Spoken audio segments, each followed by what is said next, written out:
So great to have Witold Rządkowski with us today. So he's really a very interesting guy. He's COO and co-founder of Rebuild. So I'm very curious to see what Rebuild really does. So it's all about, I think, innovative approach on doing construction. Yeah, and he also holds a PhD, and he's teaching at the University of Warsaw. So very interesting, and it's great to have you with us today, Witold. And Marcin was so nice to build up the connection to Witold. And so Marcin, maybe you want to share some thoughts and ideas about Witold and the topic of the. Just a couple of thoughts. I met Witold because of my friend who's working for Lafarge, and Lafarge is presently doing some project together with Witold. As far as I'm concerned, they're about to build a home in Poland, in the central part of Poland. And if this goes well, then they are planning to build the whole, I think, like 20 homes or even more.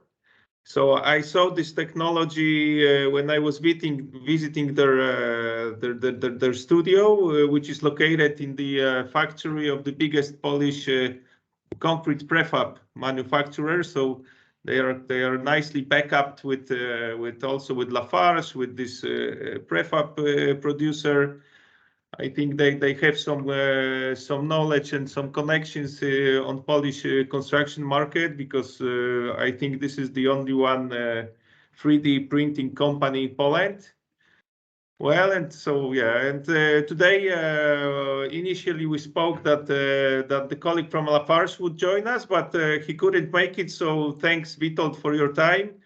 Personally, I think that it might be even more interesting, because probably if we have some, deep questions about how it works, maybe, or for sure you will know it better than Rafa would know. So, floor is yours, and thank you for coming again. And crossed fingers for presentation. And of course, one more thing: Rebuild is a startup company. So as far as I'm concerned, they are very interested in any sort of cooperation with the exactly. Construction market, but maybe also Witold plan to say about that. So good luck. Okay, thank you for this introduction. Thank you for an invitation. In agenda, it's said that I'm going to tell about 3D printing. I'm going to say about 3D printing in concrete, 3D CP printing. Of course, some relations with traditional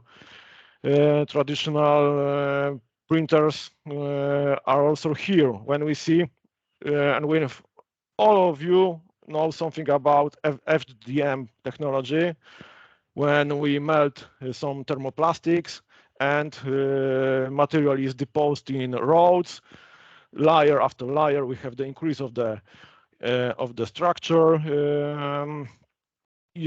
On this FDM example, you see that we have the support when the slope is present. Yeah, so we cannot make something which has a very high slope, just let's say 15 degrees without supports.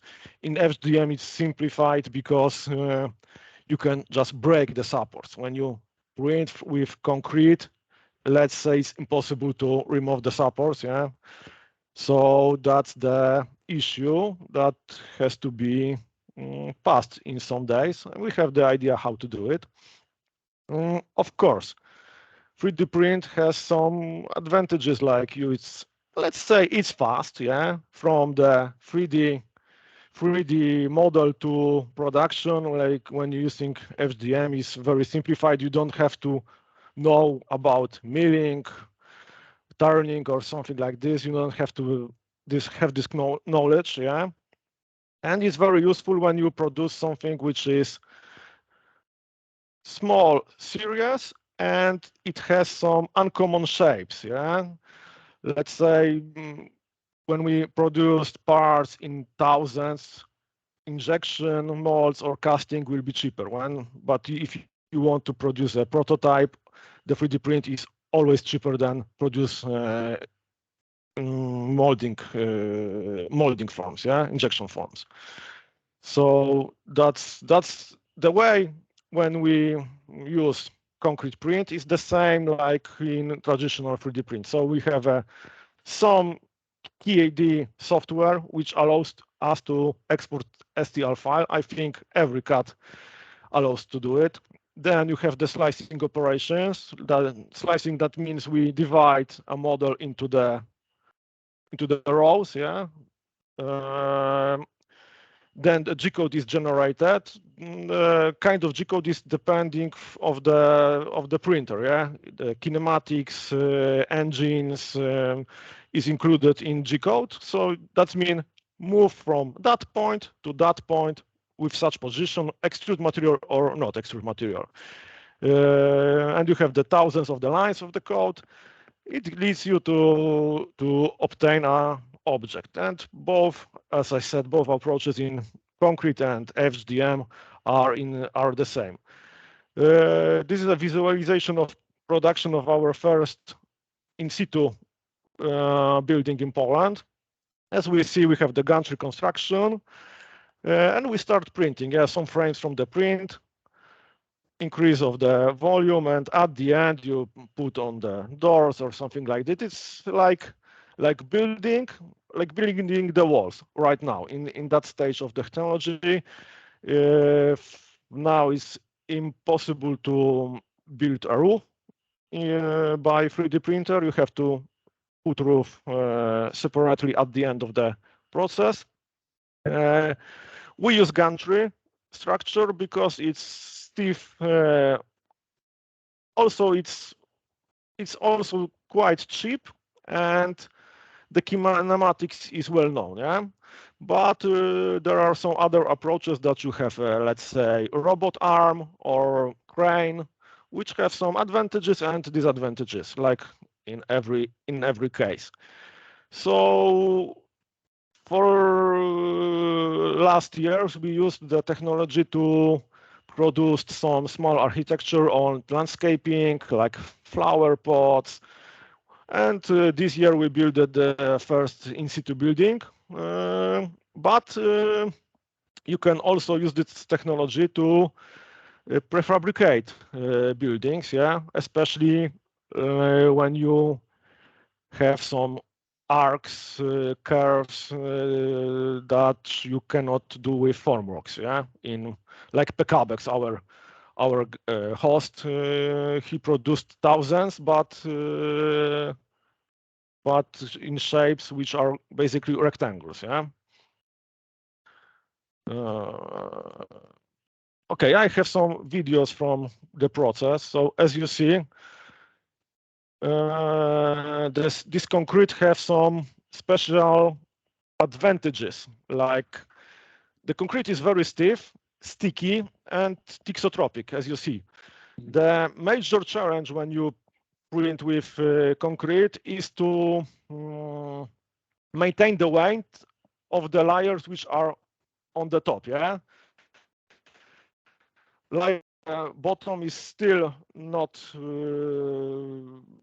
is still wet, yeah, let's say, but you put many kilo stones on the top of it, and it have to withstand the wave, yeah. So that's the major in material research.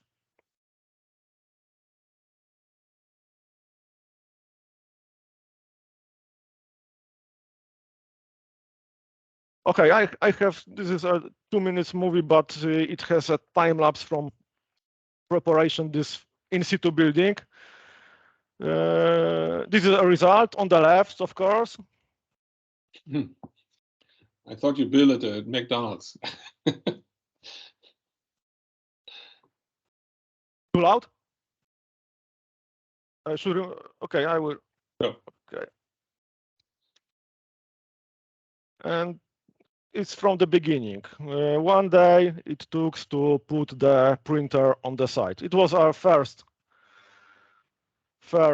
in situ print, so it took, let's say, more people and more time that we expected, but it was, you know, the first time, yeah. So we started about 12 and finished before night, yeah. Last frames will be, there will be dark outside. Yeah. Let's say end of the day, we're still working, and printer is ready. Yeah.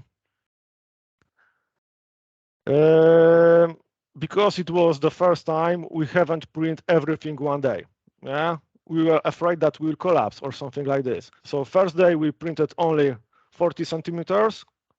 Second day we printed 75 centimeters, and last day we've printed everything. And now we know we could print everything one day. Last week we finished printing test houses for Institute of Building in Poland, and we built 3 small houses in one 30 hours process. Yeah, from the beginning to the end it was printed non-stop. So we know that we can print 2 or more meters high without breaks. Yeah, that's good. Mm-hmm. As you see, construction of our printer is made from aluminum truss. And what we've done is a technical building for McDonald's in Poland. It was a 500. It was the object number 500 in Poland.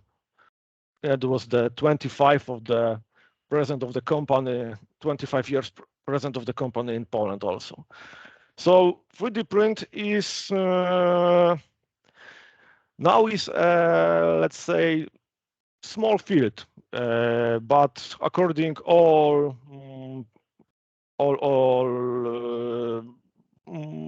analytics, it should grow very fast, and over the next few years, we hope so that will happen. Yeah, the global players involved in 3DCP are the biggest companies in that area of building. Yeah, so we hope we have some good ideas, and I can say that we spent a lot more money than our competitors. Yeah, we don't have such big budgets like others, but the level of our work is the same like others. When we speak about 3DCP in summary, we have like everything. We have advantages and disadvantages. So let's say the big advantages is less manpower, and less manpower means that you have you don't pay them. Yeah, it's safer when you check how many people dies or have the injuries on the construction site during the years. Those are thousands. Yeah, so excluding the war, building is the most dangerous area all over the world. Yeah, better accuracy. As you know, it's lack of people with skills is problem in every country, and it could be USA, Germany, or in Africa. Yeah, in Europe, people are overqualified. In other countries, they are underqualified. Yeah, so that's the high issue right now. Exception that we have a lot more people on the world every year. Yeah? But people who has skills, it doesn't go together. Yeah. If you have some challenging shapes, slopes, that's easier to print them. And for instance, you can use 3D print like a lost formwork, put concrete into it, and you have precast. Yeah, something like this. The disadvantages that I see right now is the cost of the material. Of course, in Europe, for example, lack of norms and regulations is something that you have to deal with. People are with this technology, and let's go to the technical issues. So, as you see, you can print some slope, but not too high. It will be outside on or inside. In FDM, you can put a support. Yeah. If you want to print header. I think it's a header, yeah, in English. I hope I use the proper name. So in that case, you have to put something under. So you have to prepare a supporting structure and put a reinforcement, yeah, into this header. So those are two fields that we are working on. And with reinforcement, we have a huge success because we've made a patent to this, and we put bars which are made from composite. Composite is glass fiber with epoxy. Yeah, the process is quite similar for pultrusion, but we don't finish that process. Let's say the process is stopped before the end. The bar is not heated, so we can still form it. Yeah, that gives us freedom of operation according to the shape of it, and it's working in laboratory right now. Now we are trying to put it on the final product. I hope so. We will end it this year and goes with it. Yeah, we also made an interesting patent, which is also approved by European patents and Polish patents, US also, for structures. But you know, everything hardware research and development needs a lot of money. Yeah, always. It's hardware business is in that case is very difficult because you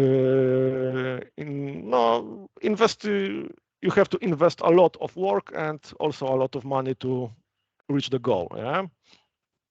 My presentation was very basic. I hope that I've made you interested in that area. If you have some questions, please email me or call me. I will try to answer you.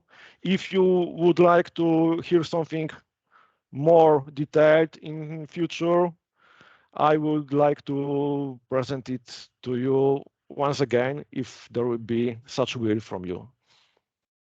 Thank you. Thank you so much, Witold. This was very interesting. And it gives us some room for discussions also. So, but please, Antoine, you are the first. Yeah. Go ahead. Thank you, Witold. Extremely interesting. In the last slide, you were showing the reinforcement experimentation. Mm-hmm. So I understand that it's okay, composite bar, as you say. Regarding the calculation rules, are you backed by an existing one, or it's a brand new field for exploration? No one in 3DCP done it before. Yeah, we made a patent application. Patent is approved in Poland, US, and Europe right now. So the idea is as I said, quite similar for traditional pultrusion of the roads, yeah, composite roads. But the process is quite difficult, yeah, especially if you want to put it on the printer. Yeah? The line for pultrusion of the roads traditional has about 50 meters. Yeah, I want to put it on machine. Yeah, so it's difficult, but it's going. Yeah, we've made some tests and it works. Yeah, this concrete doesn't like tension. Yeah, that's why you put the bars, and we made some bending tests, and the increase of the strength is significantly high. But I believe that Antoine's question was, do you use like a normal standards to calculate the tensions in the concrete of your concrete, or do you use your own experience to calculate the tension? No. Let's say the tension force is the same. We use reinforcement or not. The strength is different. Yeah. Exactly. Yeah. Yeah. The calculations are the same. but we get better results. Sue, please. Thank you, and thank you very much for your presentation. Just for background, I used to work at European Construction Industry Federation, and I followed 3D printing for a few years already. And I have a question, and sorry if it's a bit provocative, but over the years, when we were following this new technology, there were some concerns about the fact that it was being seen to be the solution to everything. But then we found out in China in particular that there were some worries that asbestos was in the mix. And I'm not saying that that's the case in Europe. So let me say that immediately. But there were just some general concerns about the fact that it was such a new technology. Would there be eventually some emerging problems? And because you're obviously doing this, I'd like to know whether you had some initial troubles with the mix or with the technology and how you solved them. Thank you. Okay, so basically, we have the problem with the material. When we started, it was quite difficult to get some material in Poland. Yeah, so we tried our tests. It was like iterations. Yeah, let's take something, mix with that. Let's see the results. Yeah, after a couple of many tests, yeah, we obtain a mixture which is quite good, and then we saw that last year was the break because many companies came to us and say, check our mixture, yeah, how it's worked with your printer. We are going to take a small amount of this cake in the future, and we would like to see how it's working. Yes, so right now we are taking mixtures from the market, which is good for us because it's not our area, let's say. Yeah, we are mechanical engineers, and according to the machine, yeah, everything was a surprise at the beginning, let's say. To build a printer like such a huge printer, let's say it's not an issue because you have thousands of printers which are 30 centimeters, half of the meter volume. Yeah, but when you're going with the scale couple or hundreds times wider, bigger, and higher, you have some issues with stiffness, and you have to if you hang here 200 of concrete also, very heavy motors, yeah, you have some band, yeah, additional band, which of course you can calculate it before, but you have to apply it to a code of the machine. Machine must know that she has to put a little bit material near the support and a little bit less material when the bending is very high. Yeah? So, but in my opinion, the worst what we have made during our work is pumping the concrete. Pumping the concrete, which is very gluey, sticky, and let's say stiff, is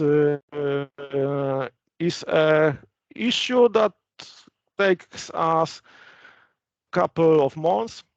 Maybe if we have some bigger budgets, it will take less, I think, because you can buy some more sophisticated machines then, yeah.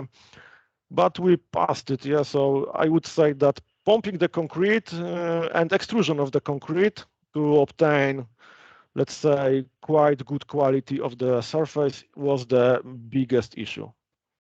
If I may just add one thought, when I was visiting guys, they were testing different nozzles so they can submit to an architect so he can choose which one he likes the best as the external surface of the walls.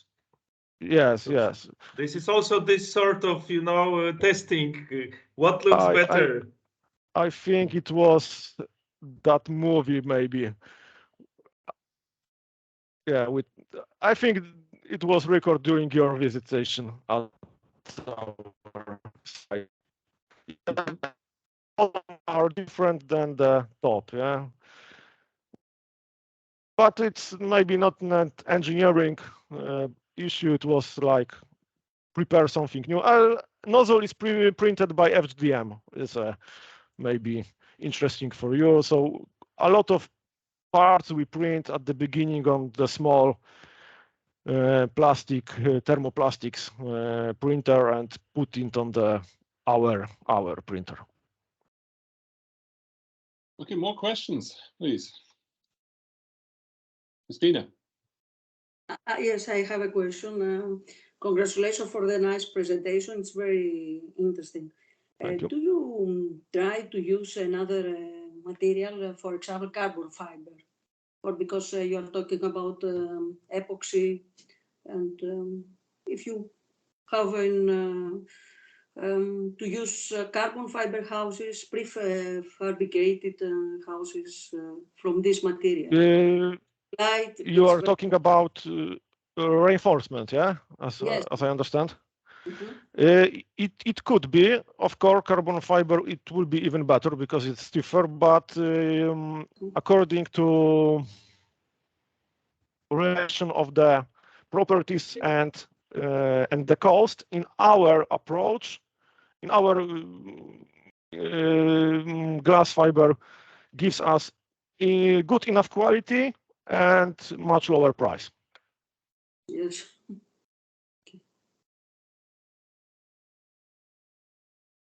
Okay, Richard. Yes, from me as well. Congratulations on a nice presentation. Thank you for sharing.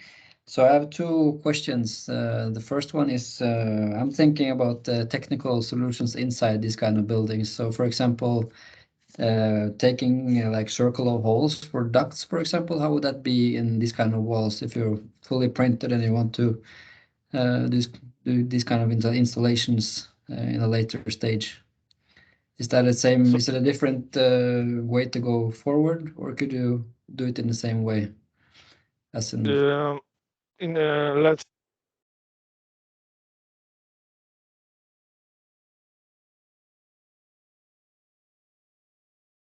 So, can you hear?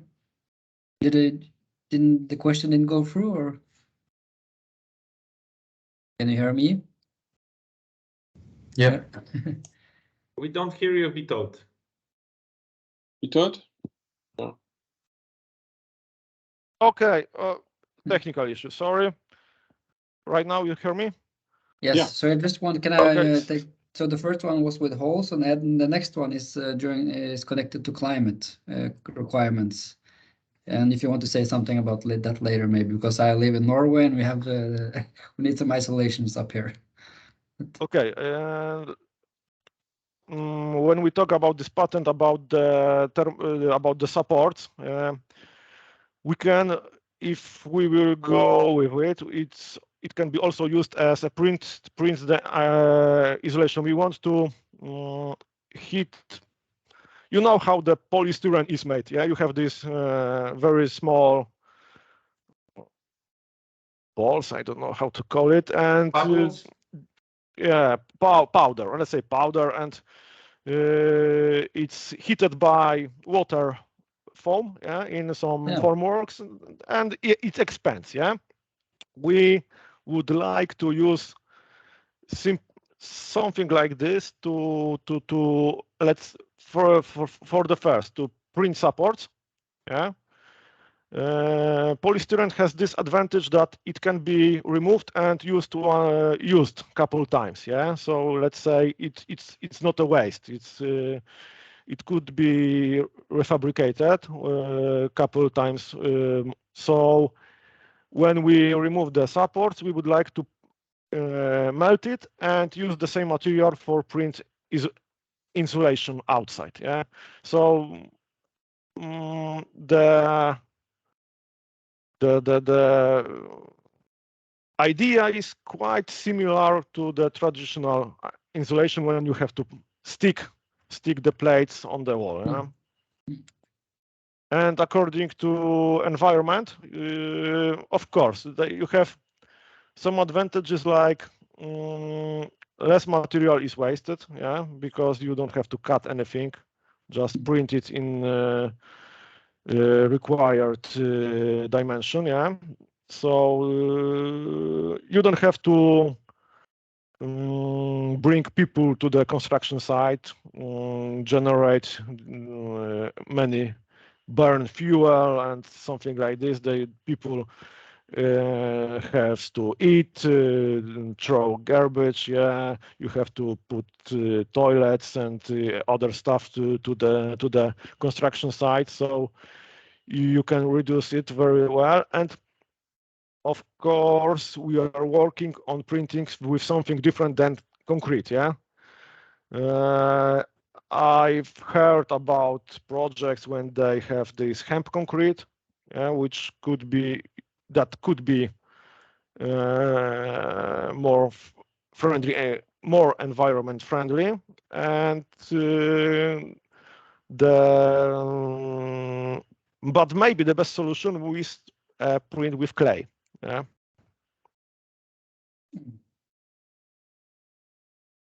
I hope that I've answered your question in proper way. Yeah, thank you. The only thing I was maybe missing was if you could say something about how, if you have an experience how to take holes in inside walls, for example, that you 3D printed, and what kind of how that works with your reinforcement and the strengths of the walls. Let's say reinforcement is only horizontal. So if you want to, if you are talking about making holes for, let's say, electrical sockets. Yeah, I'm thinking more like the bigger ventilation ducts, for example. Okay, so it's not 3D printing concrete doesn't work that you have existing project and you take it one-to-one and print it. Yeah, the best way is have to the structure who will think, if you know the technology, how to prepare the construction that it will be 3D printed. Yeah. And if you have this guy, you can do it that it will be easy on the site. Yeah, you don't have to make some special operations then. I understand. Thank you. Thank you. Yeah, please, Marcin. I think I received some answer already, because I was thinking that cement and concrete is not so sexy anymore due to CO2. So if you are thinking about any backup materials, but I think you said about other like clay or something like that. So because I think this would help as well. Yeah, but it's, I think, a long road before us. Yeah, it's. Some people tried to do it. We don't know the results, how it works, but yes, it should go that way. Okay, Lucas. Yeah, thanks for the interesting presentation. I'm not an engineer, so excuse me if it's an ignorant question, but I think the first time I read about sort of 3D printed buildings was 2016, and it seems that up until now, sort of this innovation of technology still is very sort of project based and sort of prototype based. So my question is like, which direction is sort of the innovation going, or what sort of limitations are there? Why this technology is not being used more in a large-scale construction sites? I think those two factors, reinforcement and supporting structures. Yeah, we are working on one of it right now because lack of the finance. Yeah, we have the idea for the support also, and in my opinion, of course, delivering those two on the market, it would be a break. Okay, thank you. Witold, maybe from my side. So you goes a little bit in the direction of Sue. So you mentioned on one of your slides, oh, this is the one here, disadvantages, the lack of norms and regulations. That's so true. Does this lead somehow to blind spots in terms of liability that needs to be somehow regulated? So, or are you taking a huge risk in terms of liability at the moment? And this is probably stopping your innovative approach. So I just wanted to stick a little bit deeper into what you actually mean with lack of norms and regulations. Let's say we have this project with Lafarge to print the house, and when you want to build a home from the bricks, you have to go to the some office and take, this is my property. Can I build a home here? Yeah, you can build a home. And if you working with traditional technologies, the rest is okay. When you use, let's say, our technology, you have to make some additional work. So you have to have a constructor who will calculate everything with your material and with your process. Yeah. So with Lafarge, we've made they have the calculation of their mixture. Yeah.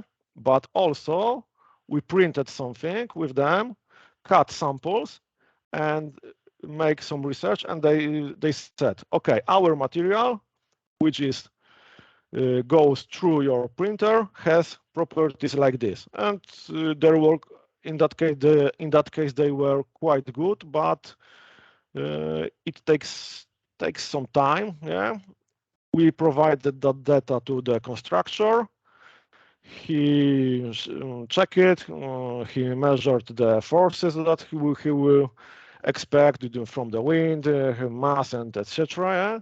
And he signed the project that, okay, I take the responsibility that house built with this printer from that material is safety. Yeah? So additional work and additional cost right now. Mm-hmm. And how long does this take, this procedure? How much time does it take? It was the first time, yeah. So yeah, it was about 3 months, yeah. But I think that now he has he knows how to do it. He made some calculations, and I think next time it will be much shorter because he is not familiar with technology, yeah. Especially when you go bigger, or let's say more complicated and things like that, then it might take a long time. Yes. Okay. So, and then the insurance companies are fine with this, so they insure them everything. We ask insurance companies, and they're fine because for them it's concrete, and from their point of view it's quite good because it's difficult to burn it. Okay. Good. Thank you, Witold. Further questions?